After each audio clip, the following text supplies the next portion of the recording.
أعوذ بالله من الشيطان الرجيم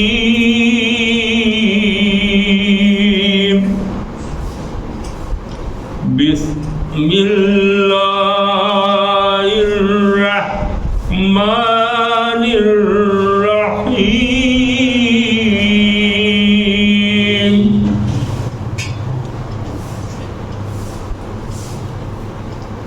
قرآن کی تلاوت کرنے سے پہلے اعوذ پڑھنا چاہیے. اعوذ یہ ہے کہ اللہ کے پناہ میں جانا چاہیے، شیطان کی شر سے مانگنا چاہیے کہ اللہ ہم سب کو بھی جو قرآن سن رہے ہیں پڑھ رہے ہیں اس میں ہے کہ سب کو اپنی پناہ میں لے لیں. اور کس سے پناہ میں لے لیں؟ شیطان کی شر سے. شیطان فساد پھیلا دے گا، غلط کرا دے گا، بہت سی کچھ ہو جائے گا، بہکا دے گا. اسی لیے پناہ مانگنا چاہیے اللہ تعالیٰ سے. اللہ کی پناہ میں جب چلے جائے گا تو شیطان کچھ کام نہیں کر پائے گا، کچھ نہیں بہکائے گا. غور سے سننے کی اللہ توفیق دے گا، سمجھنے کی توفیق دے گا. اور اللہ سے اگر لگائے رہے لوگ، مانگا کہ اللہ ہم کو عمل کرنے کی بھی توفیق دے، تو اللہ تعالیٰ عمل کرنے کی بھی توفیق دے گا.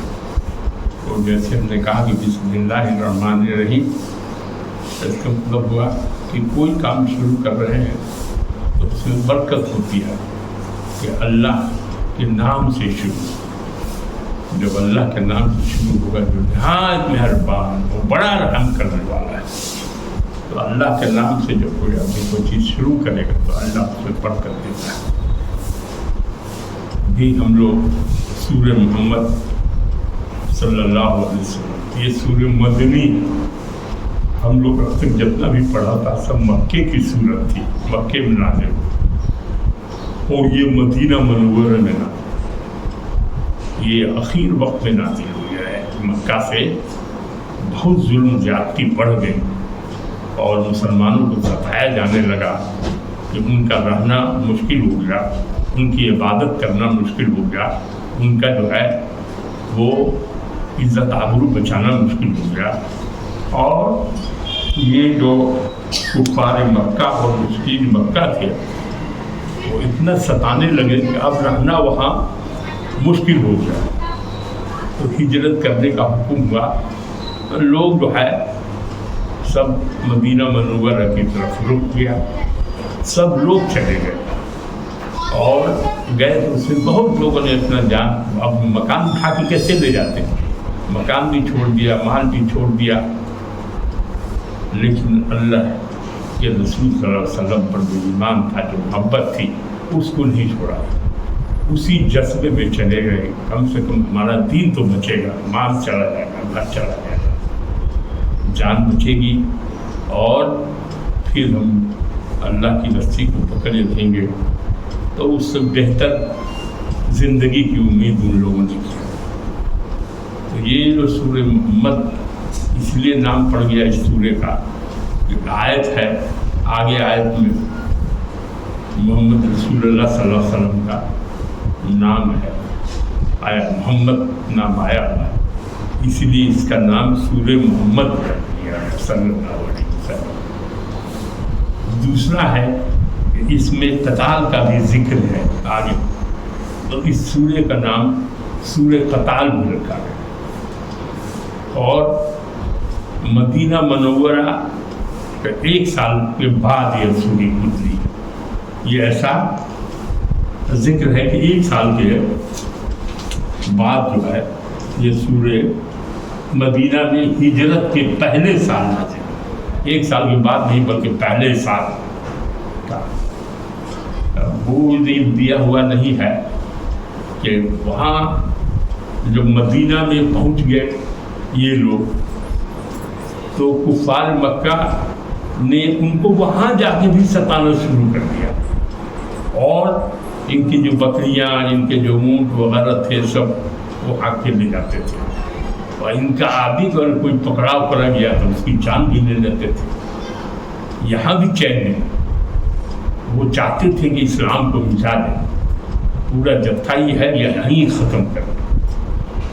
تو اس میں چھٹ چھوڑ کے جنگ بدر ہوا ہے. بدر کا تو مکے میں اجازت نہیں تھی جنگ کرنے کی. وہ ویسا صبر کرنے کا تھا, صبر کیجیے, ظلم ہو رہا ہے, صبر کر رہے ہیں. جہاں تک اپنی دفاع کر سکتے تھے کرتے تھے, لیکن باقاعدہ جنگ کرنے کی اجازت ان کو نہیں تھی. یہاں مکے میں آ کے, مکے سے جب مدینہ پہنچے ہیں اس کے کچھ دنوں کے بعد یہ سورہ اتری ہے. 1 سال کے اندر ہی ہے. کس مہینے کا ہے یہ تو پتہ نہیں, لیکن پہلا سال جو ہے اسی سال یہ سورہ مدینہ میں اتری, جس میں جنگ کے باضابطہ اعلان ہے کہ جنگ کر سکتے ہیں. یہ سورہ جہاد بھی ایک طرح سے, یہ سورہ جو ہے جہاد کی طرف لوگوں کو راغب کرتا ہے. اس میں 2 طرح کے لوگوں کا ذکر کیا گیا ہے. ایک طرف مومن کا ذکر کیا گیا ہے اور دوسری طرف کافر کا ذکر کیا گیا ہے. کہ جو اللہ پر ایمان لائے, اللہ کی رسول پر ایمان لائے, کتاب قرآن پر ایمان لائے, قیامت پر ایمان لائے, جو اللہ کے رسول نے کہا اس کو کیا, جو اللہ کے رسول نے منع کیا اس سے رک گئے. تو اللہ کے رسول کو ماننے والے, اللہ کو ماننے والے ان لوگوں کی جو جماعت ہے, یہ جماعت جو اسی طرح جیسے رسول اللہ نماز پڑھتے ہیں, جو تو حکم دیا ویسے کرتے رہے, ایسے لوگ مومن کہلاتے ہیں, مومن. اور دوسرا گروپ ہے جو اللہ کو نہیں مانتا, قرآن کو نہیں مانتا, رسول کو نہیں مانتا, اور یہ چاہتا ہے کہ وہ اس کے خلاف غیر اللہ کی عبادت کرتے ہیں. اللہ کو نہیں مانتے ہیں, جو اللہ کا غیر ہے. لوگ بتوں کی پوجا کرتے تھے, حبل, لات, منات اور عزا, ان کے بہت سے بڑے بڑے وہ مانتے تھے اس کو, اور جنگ میں انہیں کا نام کیا کرتے تھے. ادھر سے نعرے تکبیر اللہ اکبر کہا جاتا تھا, اللہ کا نام لیتے تھے اور وہ لوگ اس کا نام لیتے تھے. تو یہ ذکر ہے, آگے بتائیں گے اس میں. الذین کفروا وصدوا عن سبیل اللہ اضل اعمالهم والذین آمنوا وعملوا الصالحات وآمنوا بما نزل على محمد وهو الحق من رب الرحیم. کفر عنهم سیئاتهم وأصلح بالهم ذلك بأن الذين كفروا اتبعوا الباطل وأن الذين آمنوا اتبعوا الحق من ربهم كذلك يضرب الله للناس أمثالهم فإذا لقيتم الذين كفروا فضرب الرقاب حتى إذا أثخنتموهم فشدوا الوثاق فإما منا بعد وإما فداء حتى تضع الحرب أوزارها ذلك لو ولو يشاء الله لا تنصر منهم ولكن ليبلون بعضكم ببعض والذين قتلوا في سبيل الله فلن يضل أعمالهم سيهديهم ويصلح بالهم ويدخلهم الجنة عرفها لهم. یہاں اب ہے کہ الذین کفروا، جو لوگ کافر ہو گئے یا جنہوں نے کفر کیا، دونوں طرح سے بات کہی جا سکتی ہے۔ الذین کفروا، جو لوگ کافر ہوئے اور انہوں نے اللہ کے راستے سے روکا، وصدوا، انہوں نے روکا، عن سبیل اللہ، اللہ کے راستے میں چلنے سے روکا، اضل اعمالهم، تو ایسے لوگ جو ہیں ان کے اعمال کو اللہ تعالیٰ غارت کر دیتا ہے، برباد کر دیتا ہے۔ یہ کافر والے لوگ اور مشرک کون لوگ تھے؟ وہی مکہ والے لوگ تھے، وہ وہاں چلے جاتے تھے اور وہاں بھی یہود و نصارہ رہے ہوں گے، لیکن یہودی کی تعداد زیادہ تھی مدینہ میں، مسلمان کی حالت کمزور تھی، بہت مضبوط نہیں تھے، یہاں سے بھاگ کے گئے تھے، مالی حالت بھی اتنی درست نہیں تھی، وہ لڑائی کے لیے ساز و سامان بھی چاہیے تھا۔ تو جو پہلی لڑائی ہوئی، بدر کی لڑائی ہوئی باقاعدے، وہ بدر کی لڑائی میں 313 آدمی صرف تھے، اور ادھر سے ہزاروں آدمی تھے، گھوڑے تھے، طرح طرح کے ہتھیار تھے ان کے پاس۔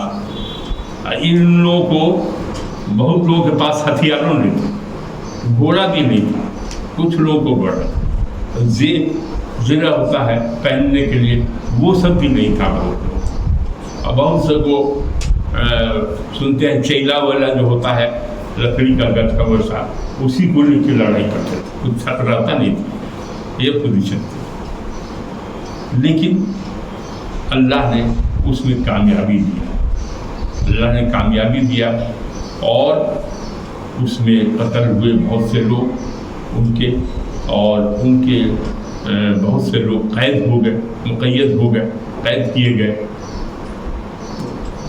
وہ یہ جو جہاد کی آیت ہے یا جہاد کا حکم ہے، اس کے بارے میں یہاں سے شروع ہو رہا ہے کہ جو کافر لوگ ہیں ان کا کام کیا ہے کہ اپنے تو اللہ کی عبادت کرتے نہیں ہیں، دوسرے جو اللہ کی عبادت کرتے ہیں ان سے روکتے ہیں، اسلام لانے سے روکتے ہیں، قرآن سننے سے روکتے ہیں، نہ قرآن کو مانتے ہیں، نہ رسول کو مانتے ہیں، نہ اللہ کو مانتے ہیں۔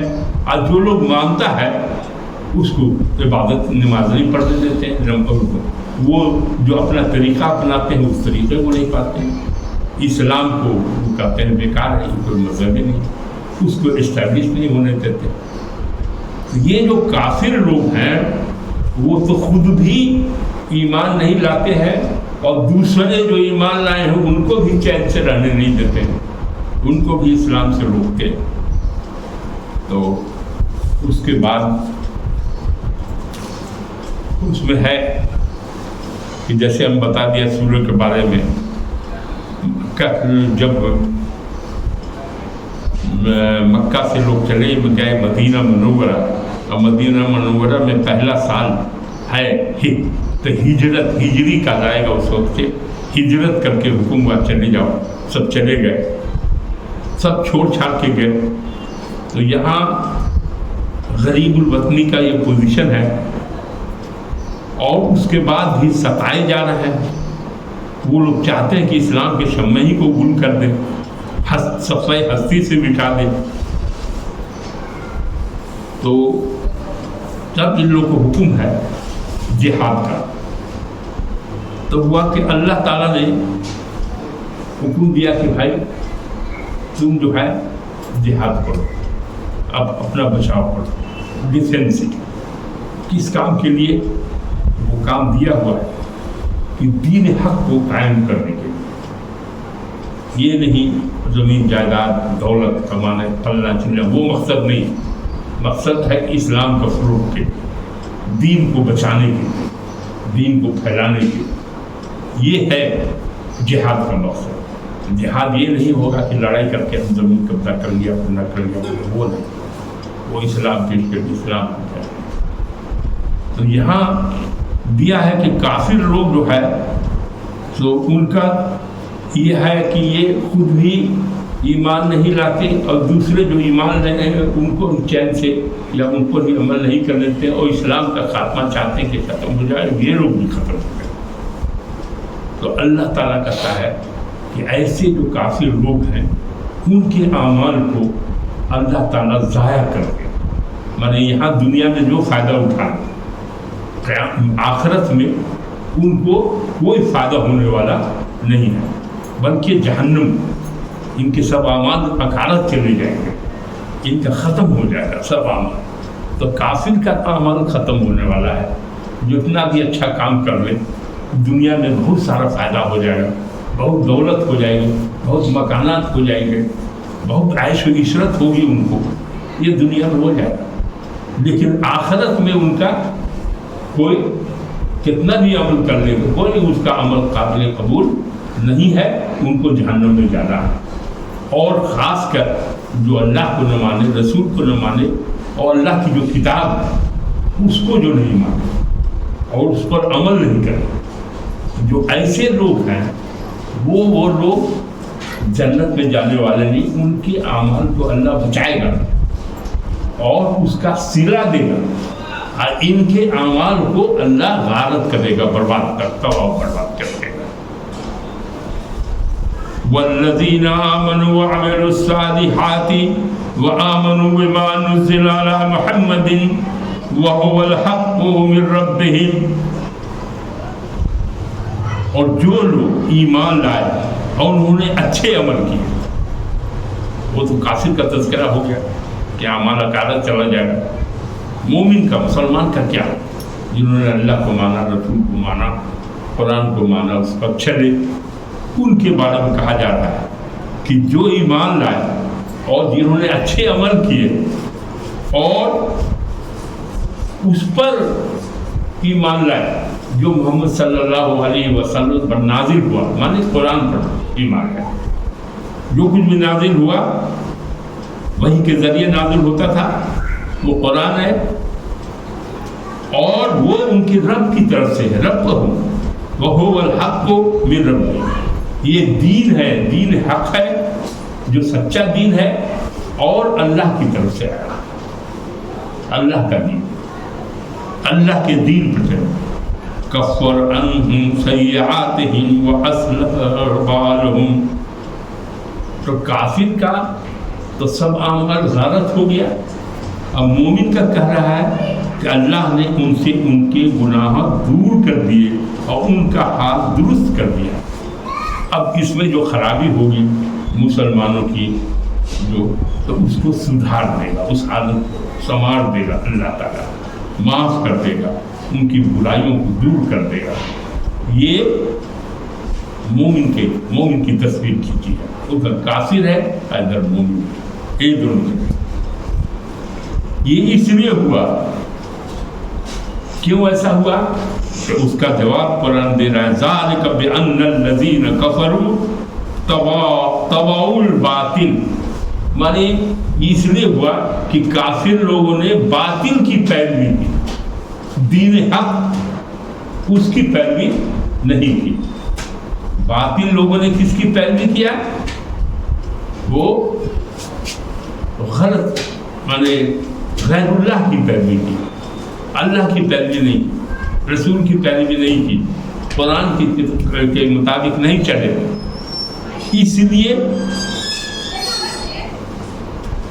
ان کے حال، اس لیے ان کا حال تو مانے ان کے اعمال کو غارت کیا گیا اور اس کو جو ہے انعام و اکرام دیا۔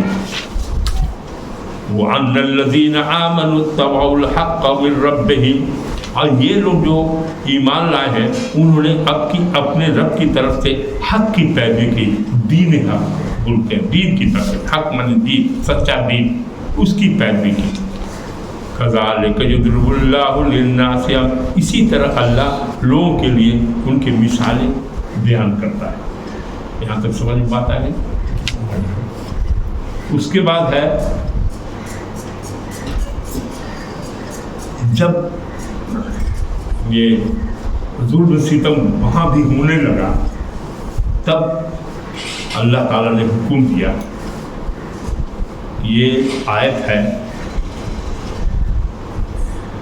اب زیادہ ضبط صبر کرنے کی ضرورت نہیں ہے،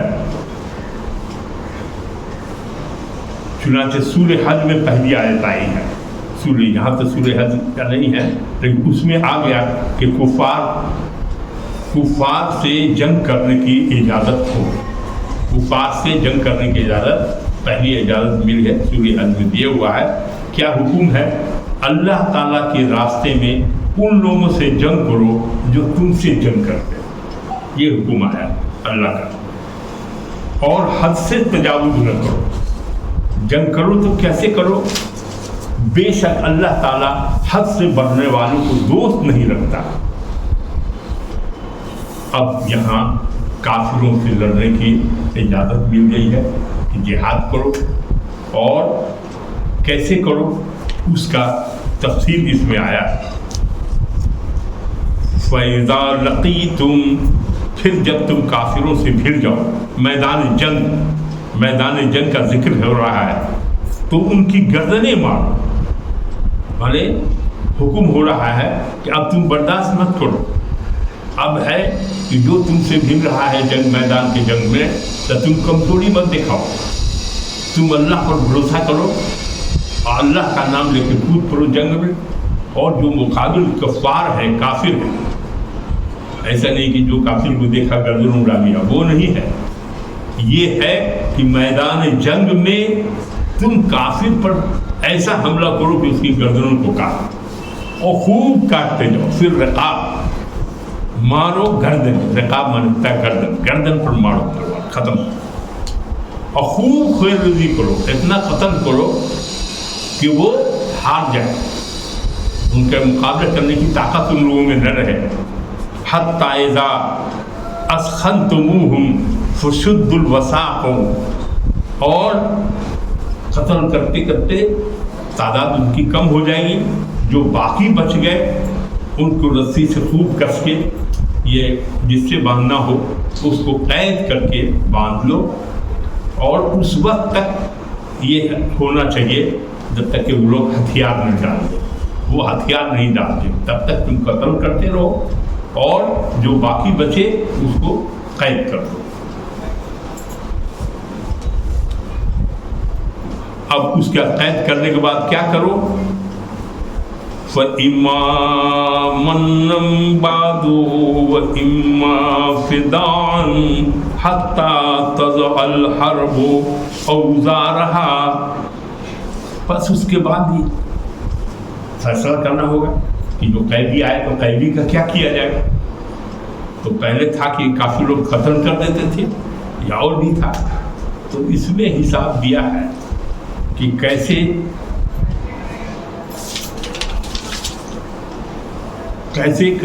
قتل کرنے والوں کے ساتھ میں کیا سلوک کیا جائے گا۔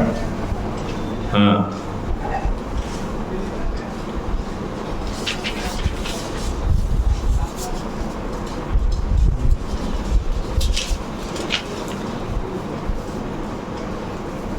یہاں حکم ہے کہ جو اسیران جنگ میں جو لوگ پکڑا جائے ان کے ساتھ کیا سلوک کیا جائے۔ اس میں ہے کہ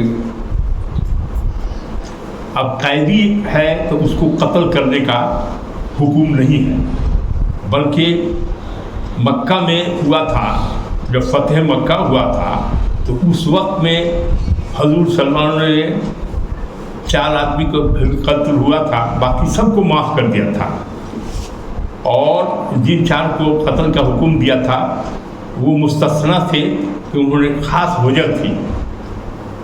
اور خیبر فتح ہوا تھا تو وہاں کے یہودیوں کو بھی حضور نے امان دی تھی۔ یہاں ہے کہ 3 صورت دیا ہے یہاں کہ من، فدا اور قتل، 3 چیز ہے۔ مطلب احسان کرو کہ ان کو چھوڑ دو تو ہو سکتا ہے اسلام لے آئے وہ کہ بھائی ہم کو قتل نہیں کیا، ہمارا جان نہیں مارا، تو احسان کرو اس کے ساتھ اور اس کو چھوڑ دو۔ اور دوسرا ہے کہ نہیں تو اس قیدی کو تم فدیہ لے کے کہ بھائی اتنا لگے گا مال تب تمہاری جان بخشی دو، فدیہ لے کے وہ کر دو۔ اور باقی ہے تو اس میں کئی آیا ہے، جیسے کچھ لوگ ہیں جو پیسہ بھی نہیں دے سکتے ہیں اور اس پر احسان کرنے کا نہیں ہے، تو وہ پڑھانے کے لیے جنگ بدر میں ہوا تھا، بہت سے قیدی پکڑا کے آئے تھے، تو ہوا لوگ کی قتل کر دو، تو اللہ کے رسول نے قتل نہیں کیا، اور اس کے بدلے میں کہا کہ جو لوگ پڑھانا جانتے ہیں ان کو روک لیا کہ بھائی تمہاری سزا یہ ہے کہ تم جو ہے جو مسلمان لوگ جو ان پڑھ ہیں ان کو پڑھا دو، اس لیے ان کی جان بخش دیا۔ اور کچھ لوگ ایسے تھے کہ کہا ٹھیک ہے ہم اس قیدی کو چھوڑیں گے، لیکن تم اس کے بدلے میں ہمارا آدمی جو پکڑایا ہوا ہے مکہ میں اس کو چھوڑو، تو بدلین کیا وہ کس طرح سے، لیکن اور اس کا کچھ جگہ ہے کہ غلام بنا لو، کام کرواؤ اس سے، وہ غلام بنا لو قیدی کو۔ لیکن اللہ کے رسول صلی اللہ علیہ وسلم رحمۃ للعالمین تھے، وہ ہمیشہ رحمت کا وہ ان کا نظریہ تھا کہ یہ نہیں لائے گا اسلام تو آنے والی نسل جو ہے ضرور لائے گا، تو احسان کیا کرتے تھے محبت سے، وہ قتل نہیں کم قتل کرنے کا۔ مکہ اتنا بڑا فتح ہوا جہاں اتنا ستایا، ظلم ستایا کہ مانے کوئی ظلم کی انتہا نہیں رہی، اتنا ظلم ہجرت کرنے پر مجبور کر دیا، گھر قبضہ کر دیا، سب کچھ کر دیا۔ آج جب مکہ فتح ہوا تو اعلان ہوتا کہ صاحب کر مکہ فتح ہوا تو وہاں تو ایسا اعلان وہاں نبوت ہوا کہ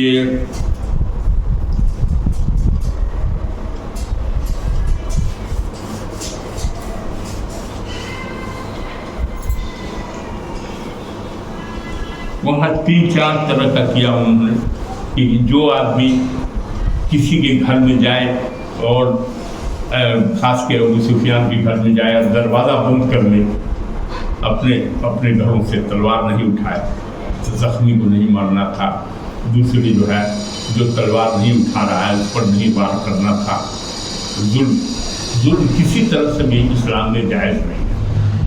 تو یہاں 4 میں رخ ہے ہمدردی کا، انسانیت کا، بھائی چارے کا، مطلب محبت کا پیغام ہے کہ جا کے یہ اخلاق بہتر مظاہرہ کرنے کا ہے تاکہ یہ جا کے اسلام دیا، یہ ریئیکشن میں رہے کہ میں ہماری جان کو بخش دیا۔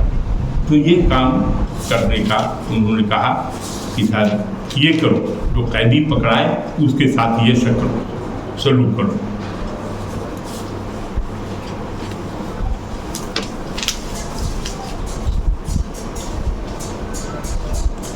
اب اللہ تعالیٰ فرماتا ہے وَلَوْ يَشَاءُ اللَّهُ لَانتَصَرَ مِنْهُمْ وَلَكِنْ لِيَبْلُوَ بَعْضَكُمْ بِبَعْضٍ وَالَّذِينَ قُتِلُوا فِي سَبِيلِ اللَّهِ فَلَنْ يُضِلَّ أَعْمَالُهُمْ۔ اس میں اللہ تعالیٰ فرماتا ہے کہ اگر اللہ چاہتا تو ان سے ضرور انتقام لے لیتا، ارے فرشتوں کو کا حکم دیتے وہ ختم کر دیتا، لیکن اللہ تعالیٰ نے یہ نہیں کیا، بلکہ مسلمانوں ہی کے اندر کہا وہ چاہتا، اللہ کیا چاہتا ہے تم میں سے بعض کو دوسرے سے آزمائے، یعنی مسلمان جو ہے اس کا اجر ملے گا، اس کو مسلمان ہی جو ہے دوسرے کافر کو ختم کر، اللہ تعالیٰ فرشتے کو بھیج کے ختم کرا سکتے تھے، لیکن اللہ چاہتا کیا ہے، یا چاہتا ہے کہ تمہارا مقام اونچا کرنا چاہتا ہے اور تم میں سے بعض کو بعض مانے مسلمان کافر کو مارے، اور جو اللہ کے راستے، اب یہ جو مسلمان آپس میں مانے قتل کریں گے اس کو، اور خود بھی قتل ہو جائیں گے بہت سے لوگ، تو جو قتل ہو جائے گا اس کا کیا ہوگا، جو بچ گیا وہ تو حکومت کرے گا، اور جو قتل ہو گئے اس کے بارے میں ہو رہا کہ جو لوگ اللہ کے راستے میں مارے جائیں تو وہ ان کے عمل ہرگز ضائع نہیں ہوگا، کافر کا عمل ضائع ہو جائے گا، لیکن جو مسلمان ہے مومن ہے اس کا عمل ضائع نہیں ہوگا، بلکہ اللہ تعالیٰ ان کو ہدایت دے گا اور ان کا حال سنوارے گا اور ان کو جنت میں داخل کر دے گا. اور جنت میں جب وہ جائیں گے تو جیسے لگے گا کہ پہلے سے پہچانتے ہو کہ یہی اسی کمرے میں ان کو رہنا ہے. وہ راستہ بھی ان کو معلوم ہو جائے گا. اے مومنوں تم اللہ کی مدد کرو گے وہ تمہاری مدد کرے گا, تمہارے قدم جما دے گا. مطلب اللہ کی مدد کرنا کیا ہوا؟ دین کی مدد کرو. تین حق اللہ کی مدد وہی ہے. اور رسول اللہ صلی اللہ علیہ وسلم جو ہے وہ دین کو اسٹیبلش کرنے کے لیے گئے ہیں, وہاں قائم کرنے کے لیے گئے ہیں, اسلام پھیلانے گئے ہیں, اسلام کا بول بالا کرتے ہیں, اللہ کا نام اونچا کرنے گئے ہیں. وہ ہے اللہ کی مدد کرنا. مطلب اللہ کی دین کی تم مدد کرو گے تو اللہ تمہاری مدد کرے گا. اور تمہارے جب لڑائی ہو یا کوئی بھی ہو تو تمہاری مدد اس طرح سے کرے گا کہ تمہارے قدم جما دے گا. اور جن لوگوں نے کفر کیا, یہ تو مسلمان کے ساتھ ہو, اور جن لوگوں نے کفر کیا اس کا کیا حساب کتاب ہوگا؟ والذین کفروا فتعصا لهم وأضل اعمالهم. اور جن لوگوں نے کفر کیا ان کے لیے تباہی ہے, ان کے لیے تباہی ہے, اور ان کے سارے اعمال ضائع کر دیے. یہ دونوں میں فرق ہے, مسلمان میں اور کافر میں. یہ فیصلہ ہے اللہ کا, یہ فرق ہے. اسی لیے مسلمان جو ہے جہاد جب فرض ہو جائے تو سب کو دم تیار ہو جائے. اب وہ دن آ رہا ہے, وہ دن آ رہا ہے. ہمیشہ مسلمان جو ہے وہ ہمارے نوجوان کو اسلام کی اسلامی کتابوں سے کوئی لگاؤ نہیں رہا. قرآن پڑھنا چاہیے, سمجھنا چاہیے کہ کیا لکھا ہوا ہے, کیسے اسلام پھیلا, کیسے رسول اللہ مسلمان ستائے گئے تھا مکہ میں, کیسے وہاں سے ہجرت کر کے مدینہ بھیجے گئے, پھر مدینہ میں ہے تو 13 سال کی زندگی جو ہے اعلان نبوت کے بعد مکے میں گزری. اس زندگی کو پڑھنے کی ضرورت ہے کہ کیسے رسول اللہ اور مسلمان, کیونکہ سب تو کافر تھے, اس کافر کے بیچ میں کیسے اللہ نے مسلمانوں کو زندگی گزارنے کے لیے کہا. اور اللہ کے رسول نے بتا دیا کہ ہم تو رہ جائیں گے اور تمہارا کام ہے کہ تم 2 چیز کو پکڑے رہنا. ایک تو ہے قرآن اللہ کی کتاب, اور دوسرے ہے رسول کی ہمارے سنت, کہیں اطرت لکھا ہوا ہے یہی حدیث میں. تو قرآن نے واضح کر دیا کہ رسول تم کو جو حکم دے وہ کرو, اور جس سے منع کر دے مت کرو. تو دیکھنا چاہیے مسلمانوں کو کہ ہم کو کون کون سا کام کرنا چاہیے. رسول اللہ نے کون کون سا کام کرنے کو بتایا. قرآن سنت پر عمل کرے گا وہی مسلمان ہوگا, وہی پیر ہوگا. اور جو نہ قرآن جانے گا نہ سنت پر عمل کرے گا تو نقلی پیر ہوگا, اصلی پیر نہیں ہو سکتا جو اللہ کی رسی کو نہیں پکڑا.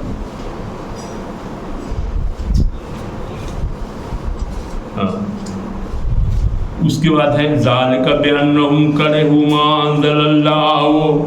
یہ اس لیے کہ جو اللہ نے نازل کیا انہوں نے ناپسند کیا. کافر نے کیا کیا کہ قرآن جو اترا تو اس کو پسند نہیں کیا.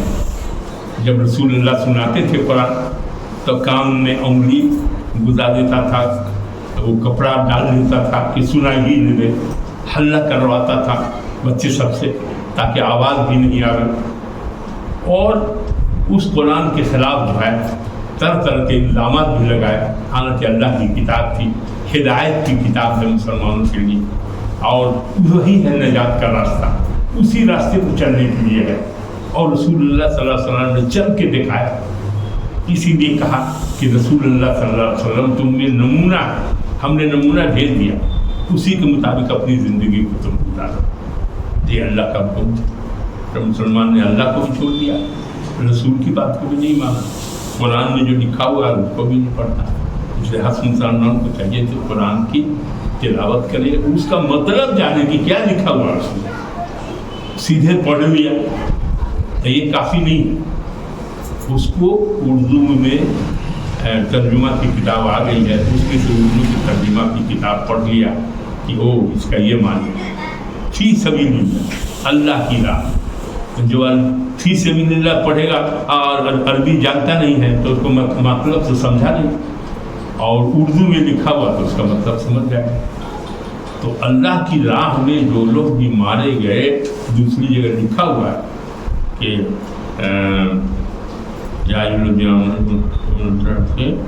جو لوگ اللہ کی راہ میں مارے جائیں تم ان کو مردہ مت کہو، وہ زندہ ہیں۔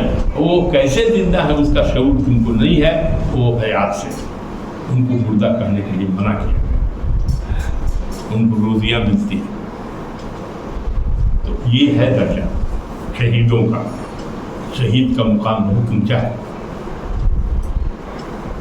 اور جہاد جو ہے وہ مسلمانوں پر فرض تھا، آج بھی جب ضرورت پڑے گی اور جب لوگ اس کے دین کے جو مبلغ ہیں یا جو امیر ہیں وہ فیصلہ کریں گے سب کہ ہاں اب وقت آ گیا کہ جہاد کریں مسلمان، تو جہاد کرنا پڑے گا، کیوں جہاد کرنا پڑے گا؟ کہ اللہ کی دین ختم کرنے کی کوشش کر رہا ہے، کہیں مسجدیں ڈھا رہا ہے، کہیں قبرستان بڑھ رہا ہے، کل ہر جگہ تو پورے بہار میں ہے۔ تو یہ نوبت آنے والی ہے، تو آدمی کو چاہیے کہ تعلیم حاصل کرنے پڑے۔ بالہم کرہم ما انزل اللہ فابتہم ما مالہم، کہا کہ اللہ تعالیٰ نے جو نازل کیا تھا رسول اللہ صلی اللہ علیہ وسلم پر اس کو پسند نہیں کیا، ناپسند کر دیا، مانا بھی نہیں، اس لیے ان کے عمل اکارت گئے۔ فاحبط اعمالہم، فاحبط مانے اکارت، ختم کر دیا گیا، برباد کر دیا گیا۔ أَفَلَمْ يَسِيرُوا فِي الْأَرْضِ فَيَنْظُرُوا كَيْفَ كَانَ عَاقِبَةُ الَّذِينَ مِنْ قَبْلِهِمْ، کیا وہ زمین میں چلے پھرے نہیں؟ مکہ ہے، مکہ کے چاروں ارد گرد، ایک طرف یمن ہے، ایک طرف شام ہے، اور اب لوط علیہ السلام ہے، نوح علیہ السلام ہے، بہت سارے پیغمبر گزرے جن کے خلاف جو ہے سو ان کے نہیں ماننے والے تھے، انہوں نے ظلم کیا، اللہ کی راہ کے بتائے ہوئے راستے سے ہٹ گئے، توحید ایک دم خلاف کیا، اور جب حالت اتنی ہو گئی، اخیر ہو گئی، تو اللہ کا عذاب نازل ہو گیا۔ تو کہا کہ بھائی تم چل پھر کے دیکھے نہیں کہ کیا حال ہوا، تم جب پہلے تم سے بھی زیادہ طاقتور لوگ تھے، اور انہوں نے جب رسول کی بات نہیں مانی، اللہ کی بات نہیں مانی اور ظلم کرتے رہے، تو ان کا حشر کیا ہوا کہ عذاب الہی نازل ہو گیا۔ تو عذاب الہی نازل ہو گیا اور سب برباد ہو گیا، اس کا کھنڈر سب بچا رہا۔ تو تم مکہ والے کو دھمکایا جا رہا ہے، بتایا جا رہا ہے، پوچھتا ہے یہاں پر ہے کہ کیا وہ زمین میں چلے پھرے نہیں تو وہ دیکھ لیتے کیسا انجام ہوا ان سے پہلے لوگوں کا، اللہ نے ان پر تباہی ڈال دی۔ تو اور کافروں کے لیے ان کی مانند سزا ہو،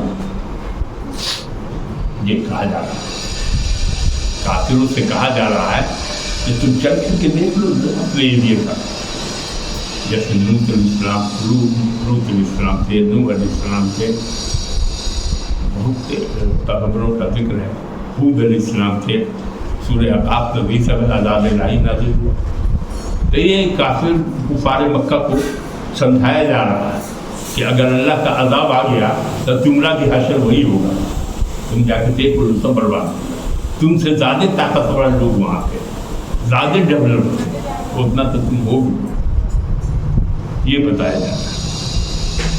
ذالک بأن اللہ مولی الذین آمنوا، یہ اس لیے ہے کہ اللہ ان لوگوں کا کارساز ہے جو ایمان لائے۔ یہی تو فرق ہے کافر میں مومن، کہ کافر کا کوئی کارساز نہیں، وَأَنَّ الْكَافِرِينَ لَا مَوْلَى لَهُمْ، ان کے لیے کوئی کارساز نہیں، لیکن مسلمانوں کے لیے ایمان جو لائے ان کے لیے کارساز اللہ ہے، پکارو اللہ، اللہ سنے گا، تمہاری مدد کرے گا. یہ یہاں ختم ہو گیا.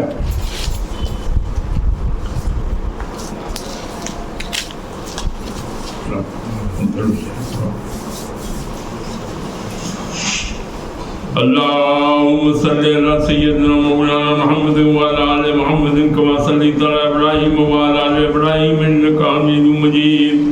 اللهم بارك على محمد وعلى آل محمد كما باركت على إبراهيم وعلى آل إبراهيم إنك حميد مجيد. یا اللہ ہم لوگوں نے سورہ محمد صلی اللہ علیہ وسلم مدنی جو ہے اس سورہ کے ہم لوگوں نے رکوع نمبر 1 کی تلاوت کی، اس کا ترجمہ اور تفسیر سنا. اے اللہ اس میں جو خامی رہ گئی ہو اپنے فضل و کرم سے اس کو معاف کر دیجیے، اور اس کا جو ثواب ہو سرکار دوارا صلی اللہ علیہ وسلم، ان کے آل، ان کے اتباع، ان کے اصحاب، جو ائمہ صلحاء بزرگان دین، امام مومن مومنات جتنے بھی ہیں، اور یہاں اس مجلس میں جو لوگ بھی اس کو سن رہے ہیں ان کی مغفرت فرما، ان کے خانوادے کی مغفرت فرما، ان میں جو لوگ انتقال فرما گئے ہیں ان کو جنت الفردوس میں جگہ دے، عذاب قبر سے بچا. اے اللہ جو حیات سے ہے ان کو دین پہ، سچے دین پر چلنے کی توفیق عطا فرما، قرآن کی تلاوت کرنے کی توفیق عطا فرما، اس کو سمجھنے کی توفیق عطا فرما، اس پر عمل کرنے کی توفیق عطا فرما. اے اللہ جو قرآن سنت پر عمل کرے گا وہی مومن ہوگا. اے اللہ سچا مومن، اچھا مومن بنا دے، قرآن سنت پر عمل کرنے والا بنا دے. اے اللہ اور جو قرآن کی تعلیم ہے، گھر گھر مسلمانوں کے قرآن کی آواز آئے، گانے کی آواز نہیں آئے. اے اللہ توفیق دے لوگوں کو کہ نیک عمل کرے اور برائیوں سے بچے. اے اللہ جھوٹ ہو، غیبت ہو، ہر طرح کی برائی ہو اس سے بچا لے، اور حسنات جو اچھا کام ہے، نیک عمل ہے، عمل صالح عمل کرنے والا بنا. اور قرآن میں ہے کہ جو لوگ ایمان لائیں گے اور عمل صالح کریں گے اللہ ان کو جنت میں داخل کرے گا. اللہ اپنی رحمت کا سایہ ان پر کرے گا، اپنی رحمت پہ لے لے گا. اللہ ایسا ہم لوگ کو بنا دے جو اللہ اپنی رحمت کے سائے میں دے، اور ہر ایک آدمی کو یہ توفیق ملے. دوسرا حرام روزی سے بچا. اے اللہ توفیق دے حلال روزی کی. حرام روزی سے کپڑا پہنا تب بھی کوئی عبادت قبول ہوئی، خرچ کیا اللہ کی راہ میں تب بھی کوئی اس کا ثواب نہیں. ثواب تب ہے حلال روزی، حلال پیسہ کو اللہ کی راہ میں لگانا اور کھانا، وہ حلال، وہ دین کا کام. اے اللہ مسلمان جھوٹا نہیں ہو سکتا، سب کچھ ہو سکتا ہے، جھوٹا نہیں ہو سکتا ہے. سچ بولنے کی توفیق عطا فرما، جھوٹ بولنے سے بچانا، غیبت کرنے سے بچانا، لا یعنی بات کرنے سے بچانا، اور نماز کا پابند بنانا. اول فرصت نماز کی ہوگی. اے اللہ نمازی بنا دے اور اچھا نماز پڑھنے والا. اے اللہ تو رحیم ہے، تو کریم ہے، اپنی رحمت کے سائے میں رہے. جو علم حاصل کر رہے ہیں اللہ ان کو علم عطا کر، علم نافع عطا کر. اے اللہ جو لوگ رزق کی تلاش میں ہے، روزی کی تلاش میں ہے، بزنس میں ہے، کسی بھی لگے ہوئے ہیں اللہ سے، اور جتنے یہاں موجود ہیں سب کے خانوادے، ان کے خانوادے، ان کے خانوادے کو صراط مستقیم پر چلنے کی توفیق عطا فرما، اور قرآن سنت پر عمل کرنے والا بنا. ربنا آتنا فی الدنیا حسنۃ وفی الآخرۃ حسنۃ وقنا عذاب النار. اے اللہ دنیا میں بھی بھلائی دے اور آخرت میں بھی بھلائی دے، اور عذاب قبر سے، عذاب جہنم کی عذاب سے بچانا. آپ سے آپ کی حالات چل رہے. اے اللہ تو رحیم ہے، تو کریم ہے. رب اغفر ورحم، رب اغفر ورحم، رب اغفر ورحم. اے اللہ سبحان ربک رب العزت عما یصفون وسلام علی المرسلین والحمد للہ رب العالمین. حق لا الہ الا اللہ.